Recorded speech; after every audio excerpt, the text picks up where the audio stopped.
This is podcast 125, and it's about focusing on process rather than results. Someone I met recently has decided finally to declutter and get organized, and is fired up about it. The time has come. Let's go. Now!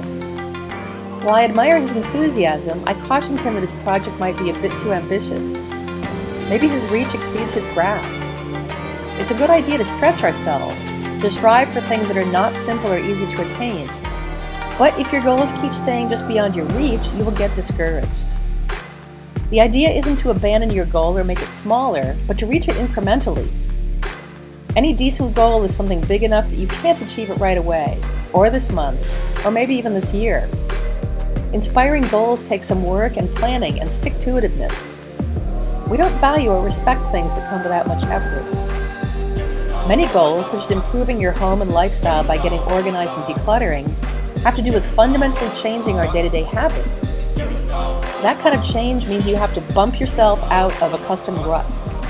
Actually, you have to recognize those ruts in the first place, then put your attention on getting out of them. Big changes like this are way more sustainable if they occur over some period of time, so you can build a foundation to support them. So, back to Mr. Enthusiasm. Just a few days after laying out his grand plan and attacking it, he wanted to quit. He had put in many hours and checked tasks off his list, but he didn't see progress. Obviously, it wasn't working. His fervor had just worn off. It was clear to me, though, that he had gotten off to a very good start.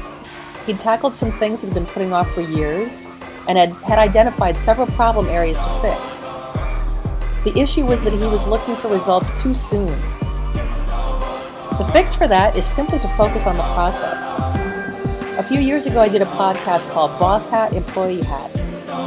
In a nutshell, this means that when you are the boss, you are strategizing, making plans, and writing task lists. Next, you are the employee, and you just go through that list doing the tasks. You don't second guess or reprioritize. The boss, who's also you, of course, already did all that work. This is a very productive way to work because your brain is relieved of making decisions and weighing options. Performing the tasks requires a different type of thinking. Mixing the two, or ping-ponging back and forth, leads you to waste the entire morning starting a task, then changing your mind, then going off and letting yourself get distracted, then choosing something else, but worrying it's not the right thing. Sound familiar? Trust the boss. Trust the tasks you wrote down are the right thing to do, and just do them, sure and steady. You are not only checking off things from the list, but you're building the habit of productivity. The boss has identified what needs to be done, and now you are doing it.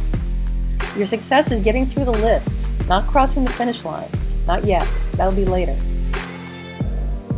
Focusing on the process of actually doing the tasks is also a good way to keep going once the initial flush of excitement about the project is gone. In another podcast, I talked about the interesting findings of the procrastination study group. One is that people erroneously assume that their work won't be as good if they are not in the mood to do it. That is simply not true. So try treating your tasks like household or personal chores. Do you refuse to brush your teeth because you're not in the mood? Probably not. Do you stop washing the dishes because it's not inspiring? I hope not. There are many things we put up with in daily life because of the positive results we get from them. Many tasks associated with achieving a desirable goal are just not going to be that thrilling. Do them anyway. Mr. Enthusiasm might also be a bit of a perfectionist, and that further hampers his eagerness to keep at it. Again, focusing on process, not action, will help a lot. It's like putting a big X marks through the day on your wall calendar. You finished a day. That's what you did. And now you're one day closer to the end of the year. Looking back and criticizing those days is pointless. Keep looking forward.